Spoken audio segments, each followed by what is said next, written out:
Welcome back to Ribbon Candy Hooking. I'm Deanna. Today I'm working on a new project. It's the Staffordshire cat here, and simple line drawing here that I am hooking with a rug hook. And I think it's a good time to maybe answer the question that I get the most often, and that is, as a beginner, can I use my crochet hook to rug hook? This is not an easy question to answer because sometimes it's a moving target kind of an answer. So the thing about rug hooking is I've got a rug hook that I go to often, right? This is just an older hook versus a crochet hook. This is a number 7 crochet hook that I use a lot with sock and worsted weight yarns if I'm crocheting. So they look like really similar tools, but there are two things actually that make these very different tools. One of them is that for the crochet hook, regardless of the size of the hook, right? Because we'll come to that in a second. The crochet hook is not as sharp or pointy at the tip, right, as a rug hook. And it is also not as deep in the crook as a rug hook, right? This part here, the crook, that needs to be deep enough to pull through a strip. This is a number 5 strip, so that's quite small strip, or a piece of yarn. It needs to be those two things. Those are the two things that a rug hook is best at.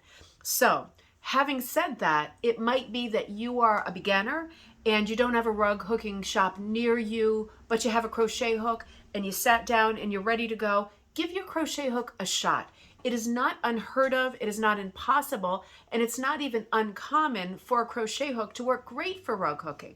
But if it's not, it's because it is either too dull on the point or too shallow in the crook. So for example, if I start working on Staffordshire Cat here, I'm going to start trying to hook with my crochet hook. And this is a beautiful clover that I use often.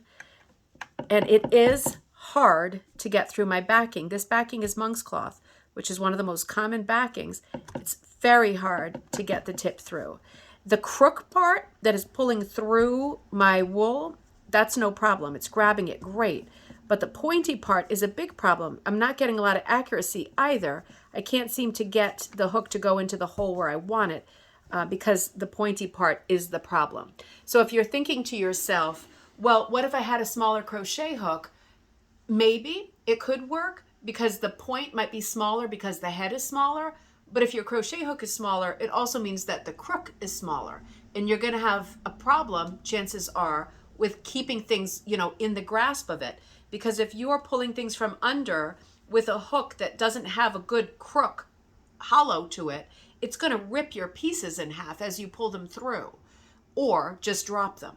So those are the things that could go wrong with a crochet hook as opposed to a rug hook. Using the rug hook is a lot easier. It has a much smaller, sharper, little pointy head. The crook is exactly right for what I'm doing. This is what this tool was born to do, made to do, and great at doing. So the answer is a big, huge maybe. And again, it's always worth sourcing your own house for supplies before you start shopping. It's worth giving it a shot. But if you have made the assumption that they are the same tool because they look very similar and you are struggling with rug hooking, it is probably because the crochet hook is not working for you. If you found a crochet hook that is working for you, hold on to that with your life, because that is a great find. Finding any crossover tools that hit more than one craft, that work for more than one craft, that's gold. So if you found one, fantastic. It can happen. Good luck in finding the right tool, and I will see you next time on Ribbon Candy Hooking.